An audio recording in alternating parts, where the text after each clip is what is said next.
Welcome to the iPad 2 basic training tutorial. We're going to go over some of the key functions of the iPad 2.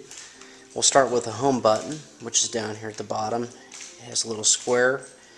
We can go ahead and press that and it turns the iPad on. On the right side of the iPad, towards the top, you're going to find the volume rocker switch, and above that we have the mute slide button. It also functions as a screen lock, and to get it to become a screen lock, you have to go set that through the settings app. Up top we have the main power on switch. In the middle we have a built-in mic, and off to the far left we have the earphone jack. At the top of the iPad we have our front-facing camera, and if we flip it on the back side we have the rear-facing camera, and those are the speakers. And then finally our charging port.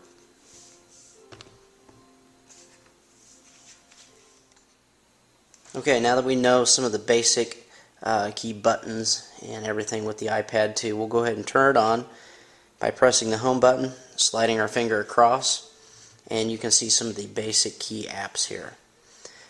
Some of the ones that we have include YouTube, videos, contacts, settings, the iTunes, and the App Store.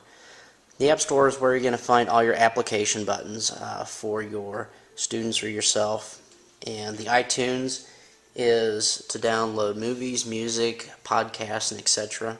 And the settings app, basically its main purpose is to tailor the iPad to fit your needs, so it's a place to set the iCloud up as well as email.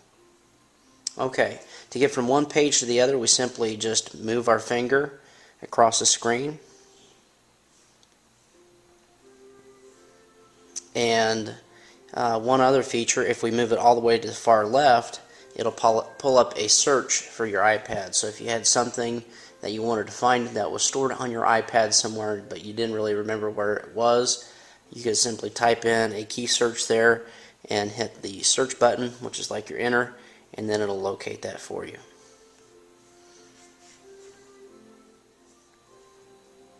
Alright, now that you've started downloading some apps, and remember you can do that by going to the App Store, hitting your App Store button, and up pops your apps. Down here at the bottom we have updates, and you're going to see wherever there's a little red circle there. It tells you how many apps need to be updated, and what happens there is the manufacturer of the app may make some changes to it, and he or she will push out an update, and then you want to get that latest update so your app runs most efficiently. The purchase button is going to show you all the apps that you've purchased in the past. Also, if you erase it accidentally, you can go back to the purchase and re-download it without an additional cost. You have a Genius function, which basically goes through and matches up any apps that would be relative to your likes and dislikes based upon what you've downloaded in the past. Okay, so to get out of that we simply hit the home button again and it takes us back to our main page. Now we've already downloaded some apps, so we have several pages. You can see I've got some folders set up, and the folders, the main purpose there is to categorize your apps so that you're not searching multiple pages trying to find one particular app, which makes it nice and easy. I put mine by alphabetical order, that way it's kind of quick for me to access, but you can do what you want to do. So, how to make folders. Here's the easy step to do this. We're going to hold on an app, okay, and it starts to wiggle a little bit, and it's going to also have a black X in the upper left hand corner. If you want to delete an app, you simply tap that, and it'll say, do you really want to delete it? You can hit delete if you do, cancel if you don't. Okay, if you wanted to get these into a folder, we simply hold down and we drag this app directly over the top of another app and let go. It's going to pop up a folder, and again they're going to be wiggling in the folder. You can choose a different title, or you can keep it the same. It automatically put weather because that's what the apps are related to, so I'll just leave it alone. And go ahead and click off screen to get out of that keyboard. And we have some more we can drag into there, so we'll drag over. And now we have our folder.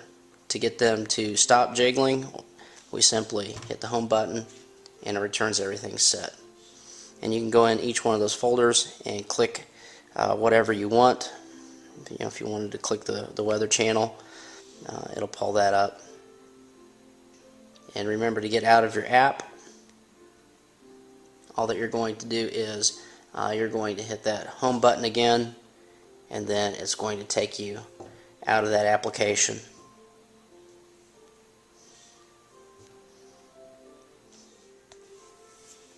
One last thing, at the bottom of your iPad you're going to see, it looks like a little table. This serves for your main apps that are going to basically apply to every single page. So as you scroll through, you notice that the bottom row of the apps don't change. Those are going to be the most important apps that you have, the ones that you use frequently. That way you don't have to keep going back and forth to different pages. To get these apps on the table, we're simply just going to hold down, and we can remove by dragging off, or we can stick some on by putting them on. And you can put them on in any order. Say if we wanted Twitter to be at the other end, we simply hold down, drag until everything else shifts over in the spot that we want it to be. And you hit your home button, and then everything is set.